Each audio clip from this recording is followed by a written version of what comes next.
Hey everybody, I am Danny Otto. Welcome into another episode of That Recap Show. Now, before we get into the episode, just wanted to issue major spoiler alert. We are going to be talking about everything that took place in episode 1 of the Book of Boba Fett. So if you haven't seen that yet, you may want to pause this video, head over to Disney Plus, watch that episode, and then come back and enjoy the breakdown. Now, with that out of the way, let's start the show.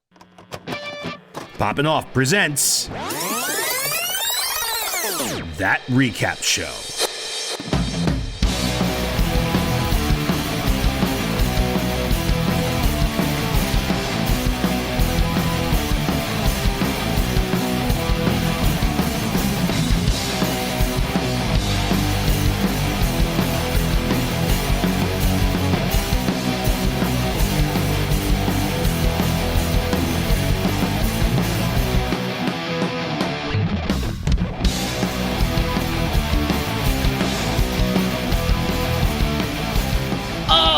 Joining with me from a galaxy far, far away, it's the one, it's the only, it's Jon Jon Rico!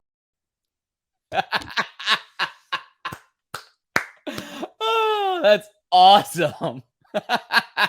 Hey. That is awesome. Continue as I am gonna keep talking while you put that away. But anyway, this episode was great. I am so excited to finally, this is first time in a long time where we're getting together and we're recapping something other than Marvel, which, as you can tell from the countless amount of things behind me, Marvel will always have a special place in my heart.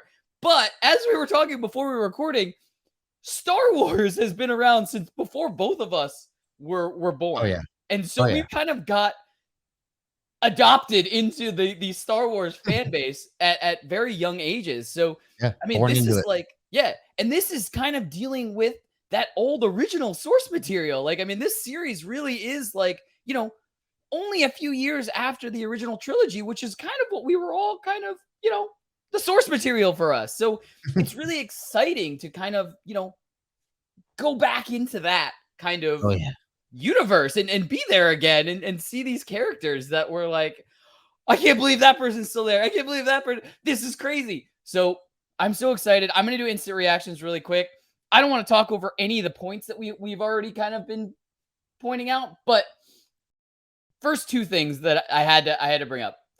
First one is there's a really old Family Guy episode where I almost adopted the phrase. I tried to for a while and I just figured out it wasn't good at all. But it's where Peter is like, I am so sure about something. And he goes, I will bet you all of my Star Wars cards except for Boba Fett, because no matter how sure I am, I never risk the Fett man. And that's always stuck with me. I always thought that was hilarious.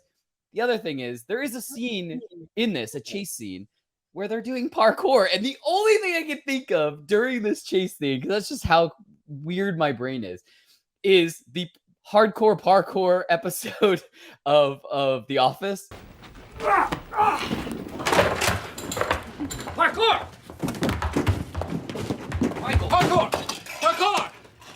But anyway, those are my two instant reactions. I loved this episode. I thought it was incredible with how they kind of, laid everything out for us, both present and both flashback stuff. But I didn't want to get into everything right away because I know there's so much to unpack and we all kind of had our own like thoughts. So that was my instant reactions. What about you? What were some like instant reactions you had from this episode?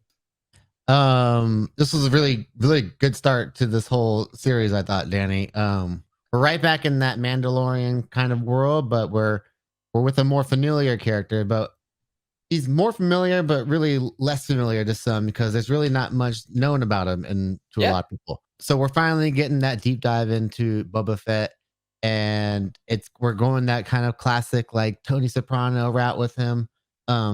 So that Soprano and Star Wars feel is kind of like the perfect way to go with this character, I feel like. We get to see him in like the Bacta tank early on in the episode, and that kind of is like our way into flashbacks, is that he's having these dreams of like his past, basically.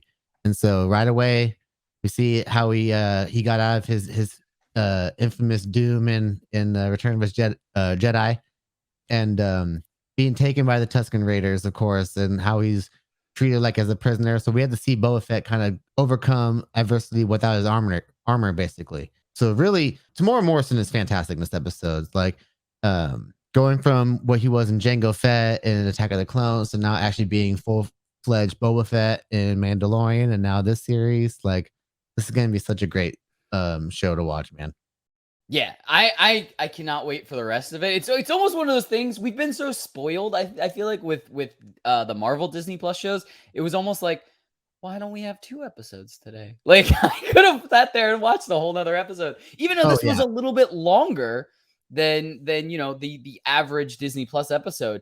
I Mhm. still felt like I could have watched 2, and I would have been just as happy. Like, look, I'm not Oh complaining yeah. at all. I'm The super happy. ending left you wanting more for sure. Right, exactly. But anyway, you want to get to big takeaways? Yeah, let's go.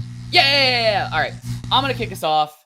I have to say this because as soon as they came on screen, I had to yell. And look, you corrected me, but I'm still going to say it the way that I said it in the rundown. We had the return of the Cantina band. And it was Max Rebo's band, but Max I Rebo understand. back, baby. I understand that, but I'm forever in my head they will be the Cantina band. And it was True. awesome seeing them again. And obviously they still exist in that universe and on Tatooine and stuff. Well, But it wasn't known for sure they had survived Jabba's sail barge because they were there when that whole thing was going down. you're right. Yeah, so that was kind of our confirmation that they are in fact still alive and still kicking Ah. in Tatooine. So I was like, yes, Max Rebo band is still kicking. You're smart. I didn't think of that at all. I Yeah. I should have, just like you said, I should have had a marathon of the original trilogy right before this first episode aired. I would have been like way refreshed. Oh, But I'm I ready, didn't to even. go again, baby. All right, Let's go. we're gonna do that soon. We're gonna have a watch along original trilogy. That's what we should do. We're gonna do that. That'd be fun. Anyway, Yeah. what was your first big takeaway? So okay, what I loved is how we started off in the present day with Boba Fett. He's kind of taken his respects from all the different people in Mos Espa, which is the city that Jabba ruled. Basically, he gets into a nice little like back and forth with like the mayor's kind of lackey, which very mafia like stuff there. But after that, he's met by 2 Gamorrean guards who used to work for Jabba and also Bib Fortuna before that.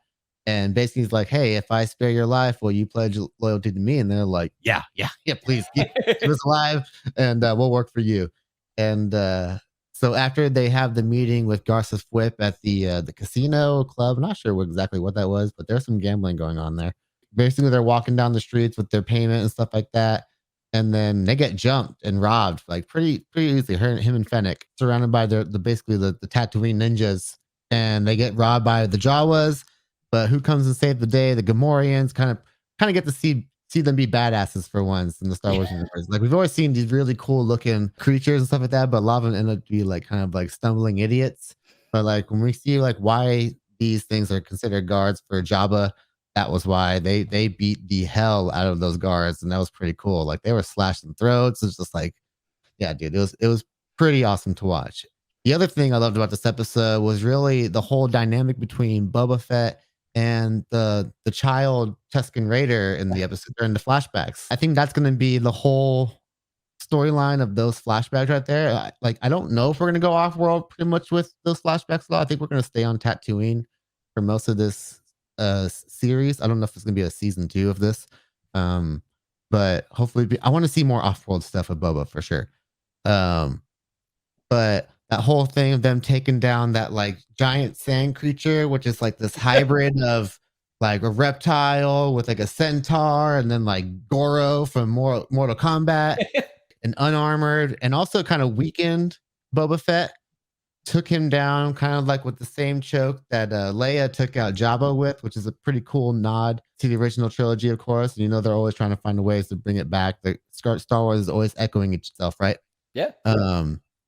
So that's it. And then when the kid brings back the heads of the tribe, and that's how he gains the respect of the Tusken Raiders, which is a pretty cool thing to see for that character.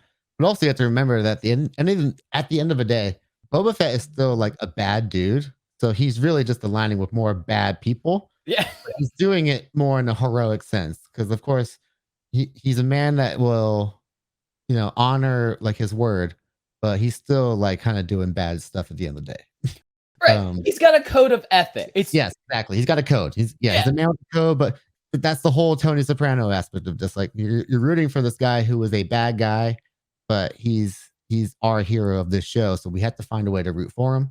Right. They're just not going to bring it. I don't think they're going to bring it to that brutal Tony Soprano, Heisenberg level of betrayal and him being like a villain and stuff like that. I think he's going to be just more like an anti-hero, just like Disney style, you know? Right. Right. Yeah, Danny, what do you got for your last takeaway? All right, so last takeaway, it's nothing that we weren't already like hoping for, I guess, and it you already started to kind of allude to it. Mhm. In one of the flashbacks, we finally get an on-screen confirmation or an on-screen, I guess, reenactment vision of We see how Yeah. how Boba Fett was able to escape from the Sarlacc pit. Like, Yes. and it Beautiful. was, I mean, it was awesome. Like, it was Yeah. exactly what you would think that Boba Fett would be resourceful enough to figure out. Like, Mhm. I mean, The armor kept him from being digested by the right. acid. Yep. I think it was perfect. And honestly, I don't normally do like weird little pop culture references in our big takeaways, but you remember the Patton Oswalt on Parks and Rec when he was filibustering and he was talking Yeah. about Yeah. how he wanted to see sequels. The thing That's that pretty one of the things that he started out with is we pan up to the twin sun planet of Tatooine outside the Sarlacc pit, and we see the hand reach out of Boba Fett. I can hear the cadence of Patton Oswalt in my head for sure. describing that, but I instantly thought of that when his hand comes out of the sand. I'm like, this is exactly what Patton Oswalt said years Yeah. ago in Parks and Rec. No, but it was really cool, like to see that. Obviously, we know he survived because we saw him in The Mandalorian, but it was just cool to kind of finally Seeing the resources that he took to survive is, of course, like because he's Boba Fett. He's not going to go out like a chump. right. Yeah. Being digested in a Sarlacc pit would be a chump move. Like, so yeah. I mean, yeah. All right, you want to get the predictions? Let's go. Awesome. Why don't you kick us off? Okay, so we don't have a ton of things to go off here after this episode. Like the last time we see present day Boba, he had just got his ass kicked and he had to be taken back into the bacta tank, which is where like his dream sequence comes back and he fights the Goro monster. Which I wanted to come back to that real quick. How about the kid when he kind of like does that superhero landing off the monster and it cuts back to that little Tusken Raider? It's kind of like in The Incredibles when he rips the door off and then it cuts to the little kid and the bubble gum pops off. That was totally wicked! But the beginning of the episode, when we're kind of seeing more dream sequences of Boba to kick off the episode, we're seeing shots of Camino, the one shot from the Attack of the Clones where he's holding his father's head, which is like, I love that we're getting like actual prequel tie-ins to this show because it feels like they kind of get ignored in this later Disney produced stuff for Star Wars. So now we're getting like those deeper tie-ins to the lore, which I love. But I would like it to go even further than that. I would like to even go into more like Clone Wars tie-ins, maybe. I would love to see Bosk show in. I would love to see Cad Bane show up. And I know there's the whole deleted Clone Wars scene where he's the one that gave Boba Fett the dent in his head. And we don't know if Cad Bane actually walked away from that fight alive. But I think that would be a cool kind of twist to kind of bring him back. And he might be older, but I think he'd be kind of doing some stuff in the underworld still. Also, we have the Crimson Dawn, which is a crime organization that was kind of introduced in Solo. It was kind of ran by Darth Maul for a little while, but then we all know Darth Maul's kind of overall fate in the story, if you watch Clone Wars at all. But there's Kira from Solo, played by Amelia Clark. She kind of ends up taking over. We don't know what her status is in that organization. If Crimson Dawn's even a thing at this point of time, because I know this is like 5 or 7 years after Return of the Jedi.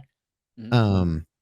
But there's a lot of things that you can kind of bring in to like get hardcore fans being like, ooh, okay, here we go. Like there's so much that we can do. And then of course, like who's the mayor? Like I want to know who the mayor is. Yeah. I was wondering that too. Yeah. I'm totally with you on that. I want to go on literally forever. I know. I know. And that's what's really cool because I feel like after every episode, we're going to be able to go on for forever because it's not like there's a direct, this is definitely going to happen in the next episode, or Mhm. this character is definitely going to be tied in, or this flashback's definitely going to happen. And that's what's really cool so far. And I hope that they continue to do that. Just like when we were starting our last series with Hawkeye, where it was like they left these weird, like these bright cliffhangers that we were like, I Yeah. can't wait to see. This is more of like a, we have no idea what's going to happen next. And so it's like the sky's the limit on what could happen and who could be brought in and what kind of flashback could happen. Yeah, and also we have like established lore to go off of with the Right. comic book movies and shows, stuff like that. Like with Star Wars, we all have to kind of like start from the ground up, like you said. And what we're just kind of we're filling in time gaps this whole time with new Star Wars stuff. We're not just Yeah. taking established stories and redoing them on screen. We're making up new stories each time, so we have to kind of make up what we're expecting on the spot as well. Yeah. So we don't have anything to go off of Star Wars, which I makes it know. even more fun and but also Less, like a lot more challenging. yeah. Less predictable, I guess. Yeah, I More like it. challenging, less predictable. Yeah. But I mean, for my predictions, I don't even really have a prediction. I kind of just, I want to go off of basically exactly what you were saying of just kind of characters slash cameos that I would really like to see, but I Mhm. won't be upset if we don't see any of them. I would just like I'll kick it off with the two most likely. First one is Mando. I Yeah. think you were telling me that's pretty much proven that we're going to see him at some point. Mhm. So Sorry to cut you off there, Danny. Yeah, I was thinking about Mando's inclusion about this. Like, I don't know if you're gonna show him in maybe a flashback, like maybe we'll just show him kind of watching Mando from afar, or if we're gonna see him just show up in present day. Like, we don't know what Mando's doing after that whole season 2 finale. But if I had to guess, maybe that would be more in the flashback sense, depending because there's a lot of time in that between Boba Fett coming out of the Sarlacc and him meeting Mando, because that could be years still. yeah, yeah. Um, but yeah, like okay, yeah. Sorry, I didn't mean to interrupt you. No, that's okay. But like I said, just like you said, I think that's pretty likely. The next is Ahsoka. I mean, we know pretty Mm, much nothing about the Ahsoka series except that we're getting a live action Ahsoka series. And so it would be kind of cool to just kind of sprinkle Ahsoka in. Like, believe me, I would love to see Ahsoka as much as possible, but I'm just saying in a lead up to a starring series that we're going to get is already confirmed. I would like to see some kind of something sprinkled in of Ahsoka now to kind of get us ready, almost like what they did with Boba in Mandalorian and with Ahsoka in Mandalorian, like leaving us some pieces of like these characters and what to expect in their own series type of thing. yeah, So yeah, I think it would be a good launching pad, is basically what I'm saying. So I would like to see Ahsoka. I love the character of Ahsoka anyway. So I the more Ahsoka the better. But and then you actually brought this up, but I'm taking it 110% is I want to see people in from original trilogy. As many people from original trilogy as we can. I'm talking Chewie and Han, maybe, and maybe even Luke. Like I think, I mean, we already had Luke and Mando, and like you said, the kind of the crazy reveal surprise of that is kind of worn off, but we don't know what's happening with Luke right now. We know that he's got baby Grogu and he's trying to get the Jedi temple and that version of the young Jedi is kind of established and starting to go, but we don't know. I mean, Tatooine is where his family was basically, so he may return to Tatooine. I could see a mm, storyline where he returns to Tatooine for something. But yeah, I would be happy with any kind of cameos from the original trilogy, though. R2D2, C3PO, maybe C3PO more likely than R2D2 because R2 is probably with Luke, but C3PO wasn't with Luke in the next trilogy. So at some point, C3PO and R2D2 are going to get separated. yeah. I was thinking, huts. Oh, okay. We need huts. Like we haven't seen huts in a long time, especially in live action. But if you watch the Clone Wars, Jabba does have a son, and he's a little guy, but that's a long time ago, and he could be older and grown up. We don't know what happened to his son technically after the show, really. Um, so I wonder, like, Jabba's son has to know that he's dead at this Yeah. point. Look, So there's yeah, so much. Like, there's so many things that I can need come live in. action Huts again though. Like that's Yeah. the one thing I want to see again for sure. There's so many, like, we could sit here for an hour and just be like, hey, it'd be really cool if that person, we don't know where they left off. They could be here, here, and here. Like, we could literally do that for like an Yeah. hour and sit here and do Yeah. that. And look, comment section below. Put any characters you want to see and any reason why it's possible for them to be there. I would love a giant list in the comment section for us to talk about the next video and just be like, how crazy would it be if Chewbacca was there? Like, and why, how, like the events that would lead to Chewbacca being in a scene or something like that would be awesome. And I think it would be funny to figure out. And I mean, I'm not even saying Lando. We can get Lando somewhere. But anyway, we can go on forever. Anyway, that's what we think. Let us know in the comments below. What did you think of episode 1 of the Book of Boba Fett? And what do you think we're going to see moving forward? I can't figure out where we're going from here already. I can't wait. As always, don't forget, like, subscribe, and turn on notifications to hear about all of our video releases. Bye, everybody!